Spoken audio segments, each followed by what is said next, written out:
right now. So what remains of Palestinian women, children, teenagers, they'll be either killed or moved out of Gaza completely to Egypt or to the United States. That's part of the plan. So what's next for Gaza, though? Well, it's empty. It's totally destroyed. How are Israel and the United States going to steal the oil and all of the natural gas off of Gaza and to enrich the likes of BlackRock and Vanguard? Well, look no further than the brand new Gaza 2035 plan, which Netanyahu unveiled this weekend. Great timing, too. He's like, hey, we're about to destroy Rafah, totally eliminate about 1 million people.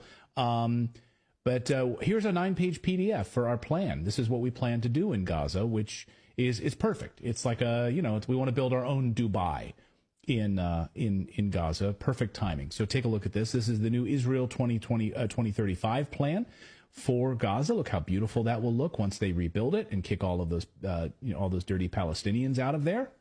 Mm-hmm. And they'll build new rail infrastructure, new port infrastructure. There'll be easy access to all of that oil, and they'll be able to get all of this into the Middle East economy. So a place so devoid of Palestinians, of course, as they describe it. They describe it as a future where Gaza is de-radicalized from Islamism, transformed into a trade hub of prosperity and innovation, and integrated into the Middle East economy.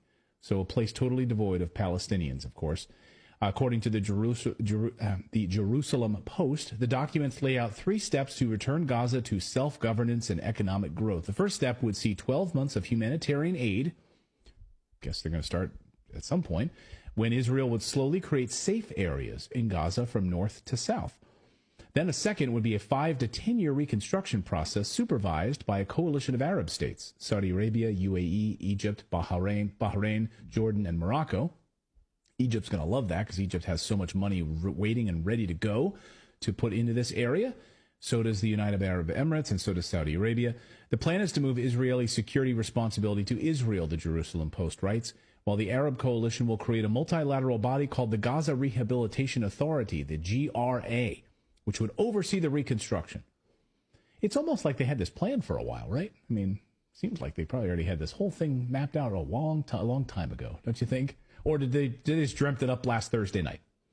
They have all these partners in place. They have the infrastructure plan. They have the train system plan. They have the ports already planned. They have the partners already lined up. They already have a name for it. They have a 10, 15-year construction plan all planned out. They must have just come up with it. Literally building the port right now. They're already building the oil port, as we featured last week on the show. But I love this part. The GRA is to be run by Gazan Palestinians and will take responsibility for managing the safe areas. The safe areas. Yeah, this will be done in coordination with the implementation of a Marshall Plan and a de-radicalization program. And the third stage will be termed self-governance, which will, of course, that's laughable. Under this plan, Israel would then retain the right to act against security threats. So they would get the right to act against security threats. So basically, there's no self-governance, and there's nothing in this plan about a Palestinian state, like a 2-state solution. So that's totally out. There will not be a 2-state solution at all. They will have total security control of the new GRA, this whole entire area, the entire Gaza Strip. So you're looking at your new Gaza Strip. It'll look a lot like Dubai. It'll be free of mostly Palestinians. And America, you're going to get a whole bunch of free oil and natural gas. And Israel, you're going to get billions of dollars in oil and natural gas. So this is your plan, and here you go. There's the new Gaza 2035 plan for you. So the Palestinians get to govern themselves, but Israel will be the police. Gotcha. Exactly. Yeah. So really